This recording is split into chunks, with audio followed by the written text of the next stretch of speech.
अस्सलाम वालेकुम नाज़रीन, अवामी तनाज़ुर के नए ब्लॉग के साथ मैं हूं खालिद भट्टी। आज हम बात करेंगे, कल मियां नवाज शरीफ जो है वो इस्लामाबाद हाई कोर्ट से अल अज़ीज़िया रेफरेंस से भी बाइज़्ज़त बरी हो गए। इस फैसले के बाद क्या मियां नवाज शरीफ के लिए अब इलेक्शन लड़ने का रास्ता हमवार हो गया है या अभी भी उनके रास्ते में रुकावट जो है वो बाकी है?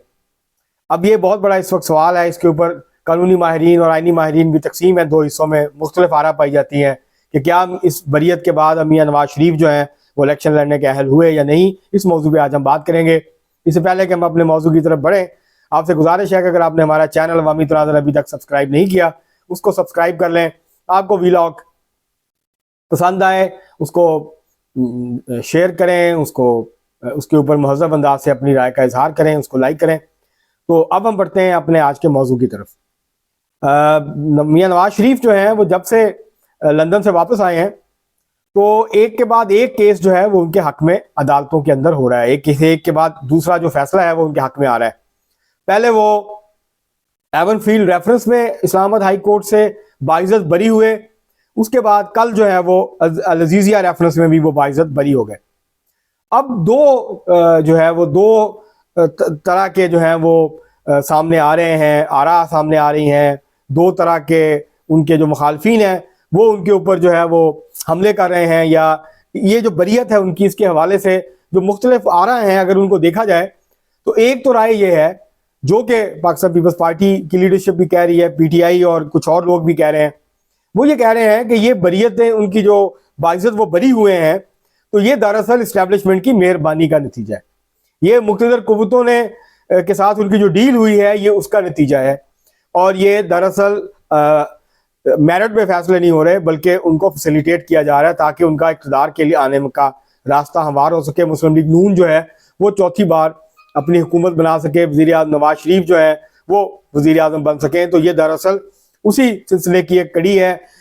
ये जो लंदन में डील हुई है और वो वापस आए हैं नवाज शरीफ, तो ये उसी का तसलसल है।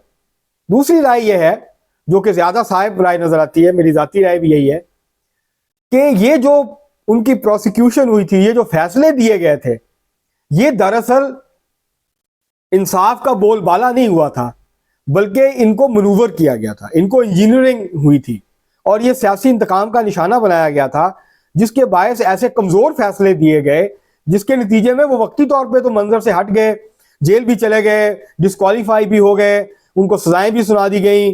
उसके बाद उनको मुजरम मुजरम की गर्दान भी शुरू हो गई और उसके बाद भगौड़ा भगौड़ा भी कहना शुरू हो गए लोग। लेकिन फैसलों के अंदर वो जान बाकी नहीं थी, जान ही नहीं थी इतनी कि वो मेरिट के ऊपर स्टैंड करते जब भी इसका जो है वो दलाइल होते और उनका जायजा लिया जाता हाई कोर्ट में या सुप्रीम कोर्ट में। लेकिन अगर जज फैसला करके बैठे हों कि उन्होंने कोई फैसला किसी के खिलाफ करना है तो उसको ना कानून रोक सकता है ना पाकिस्तान का आइन रोक सकता है। पाकिस्तान की पूरी तारीख जो है वो उससे भरी हुई है। तो ये जो ये जब अपीलें हुई, मेरिट के ऊपर दलाइल हुए, तो दोनों रेफरेंसेस, दोनों केसों में नैब का मौकफ यह था कि रिमांड बैक कर दिया जाए, सही ट्रायल नहीं हुआ। तो जब सही ट्रायल नहीं हुआ तो फिर सजा कैसे सुना दी, उनको जेल में कैसे रखा, उनको आपने इलेक्शन से बाहर किया। तो ये जो सारा मामला था, ना सिर्फ उनको, उनकी बेटी को, तो ये जो सारा मामला था, इससे ये नजर आता है कि ये कितनी कमजोर प्रोसिक्यूशन थी, ये कितनी कमजोर दलीलों के ऊपर फैसला सुना के उनको जो है वो सजा सुनाई गई थी।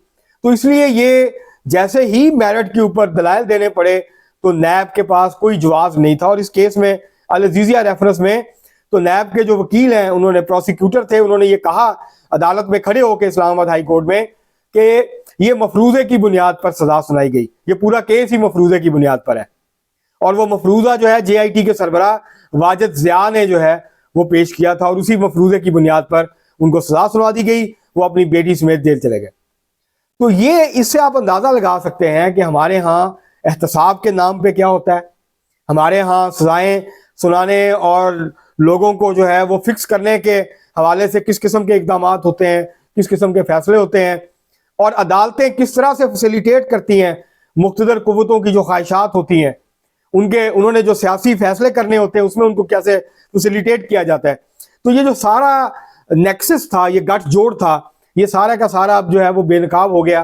पहले भी बहुत सारी बातें इसके हवाले से, लेकिन अब तो खुल के सारे मामला जो है वो सामने आ गए। तो ये जो केसेस चले थे, ये केसेस बनाए गए थे। नैब का कहना है कि हमने तो तफ्तीश नहीं की थी, हमें सुप्रीम कोर्ट ने हुक्म दिया था और जेआईटी की जो तहकीक थी उसकी बुनियाद पे हमने रेफरेंस दायर कर दिए।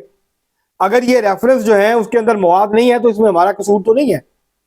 तो ये जो मामला है ये एक वाज़ेह तौर पे अब उनको बरी हो गए, लेकिन क्या इस बरीयत के बाद अब वो मुजरम नहीं रहे, अब वो भगौड़े नहीं रहे, तो अब आप उनको कोई और नाम दे सकते हैं, उनको लाडला कहें, कुछ भी कहें, लेकिन अब वो जो उनके ऊपर ये एक मामला था कि वो कन्विक्टेड हैं, वो कन्विक्शन खत्म हो गई, उनकी जो सजाएं थी वो खत्म हो गई हैं।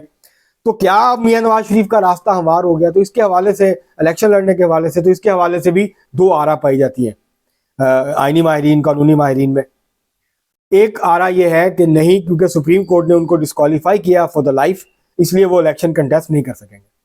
दूसरा मौक़िफ़ जो मुस्लिम लीग नून का है, कुछ और जो आईनी माहिर हैं वो भी ये बात करते हैं कि क्योंकि अब इलेक्शन एक्ट में तरमीम हो गई और जो 62(1)(f) के तहत जो नाअहली थी उसकी सज़ा जिसका जिक्र नहीं था पहले आइन में, अब वो कानून में जो इलेक्शन एक्ट 2017 है तो उसके अंदर ये डाल दिया गया कि उसकी नाअहली जो है वो 5 साल के लिए होगी। तो वो अपनी सज़ा पूरी कर चुके 5 साल की, तो अब वो इलेक्शन लड़ने के अहल है। लेकिन ये इतना सिंपल सवाल नहीं है, क्योंकि जब तक ये मामला सुप्रीम कोर्ट में जाएगा, सुप्रीम कोर्ट ने नोटिस ले लिया है, जनवरी में इसकी समाअत होगी कि क्या जो इलेक्शन एक्ट के तहत तरमीम की गई है कानून में 5 साल सजा उसकी डिस्क्वालिफिकेशन मुकर्रर की गई है, क्या वो लागू होगी, या जो सुप्रीम कोर्ट का ताहयात नाअहली का फैसला है वो सुप्रीम कोर्ट का, क्या वो जो सुप्रीम कोर्ट की तशरीह है 62(1)(f) की, क्या वो प्रवेल करेगी, उसके ऊपर अमल होगा। तो अब ये फैसला जनवरी में होगा। मियां नवाज शरीफ, इस दौरान इलेक्शन शेड्यूल जो है वो लगता है अनाउंस होगा, और फिर अगर मियां नवाज शरीफ कागजात नामजदगी जमा कराते हैं तो ये मामला फिर अदालतों की तरफ जाता हुआ नजर आएगा। हो सकता है जनवरी में सुप्रीम कोर्ट इस केस का फैसला सुना दे, तशरीह कर दे इसकी फर्दर, और मियां नवाज शरीफ के लिए राह हमवार हो जाए। लेकिन उनको कागजात नामजदगी जमा कराने होंगे, वो मंजूर हों या मुस्तरद हों। तो अगर मुस्तरद होंगे रिटर्निंग ऑफिसर से तो वो हाई कोर्ट जाएंगे, अगर हाई कोर्ट भी मुस्तरद करती है तो इतनी देर में लगता यह है कि सुप्रीम कोर्ट का जो फैसला है उसमें जो हेयरिंग होगी उसका फैसला तब तक आ जाएगा और फिर मियां नवाज शरीफ जो है वो अहल हो जाएंगे। लेकिन ये जो कन्विक्शन थी ये कम अज़ कम उनके सर से हट गई है। उनको जो मुजरम कहा जाता था वो जो है वो भी अब हट गया उनके सर से। तो ये जो दो बड़ी रुकावटें थी वो तो दूर हो गई हैं अब उनके इलेक्शन लड़ने के रास्ते में, लेकिन एक आखिरी रुकावट जो है वो मौजूद है। और जब तक हो सकता है रिटर्निंग ऑफिसर उनके कागजात नामजदगी मंजूर कर ले और फिर वो मामला चला जाए हाई कोर्ट में, तो दोनों सूरतों में उनके कागजात नामजदगी मुस्तरद हो या कबूल हो, मंजूर हो, दोनों सूरतों में ये मामला हाई कोर्ट और फिर सुप्रीम कोर्ट तक जाएगा। तो लेकिन ये जरूर है कि वो और एक कदम और करीब आ गए हैं इलेक्शन लड़ने के और उनकी जो नाअहली है उसके खात्मे की तरफ। तो ये मुस्लिम लीग नून के लिए एक बहुत बड़ी कामयाबी है इलेक्शन से पहले। जिस तरह एक बड़ा सेटबैक था जब मियां नवाज शरीफ को सजा सुनाई गई थी, जिस तरह उनको डिस्क्वालीफाई किया गया था पिछले इलेक्शन से पहले, फिर उनको जेल ले जाया गया था इलेक्शन से पहले, तो ये मुस्लिम लीग नून के लिए एक बड़ी कामयाबी है। अब वो जो है वो खुल के इलेक्शन कैंपेन कर सकते हैं। वो अब उनके ऊपर कोई कन्विक्शन की तलवार नहीं लटक रही। वो पाकिस्तान में अब मुस्लिम लीग नून की जो इलेक्शन कैंपेन है उसको भरपूर तरीके से उसकी क़यादत करेंगे और इसके साथ साथ वो कोशिश करेंगे कि सुप्रीम कोर्ट में ये जो अपील है ये इसको लगा के किसी तरह से इसका जो मामला है इसको भी किसी एक तरफ जो है वो ले जाया जाए। तो इस बात के इम्कानात अभी तक जो है वो मौजूद हैं कि इलेक्शन से पहले पहले वो ये जो मामला है इससे भी उनको वो बरी हो जाए और इससे भी उनकी जो है वो खुलासी हो जाए और फिर वो इलेक्शन लड़ने के लिए क्वालिफाइड हो जाए। आज के लिए इतना ही, बहुत शुक्रिया।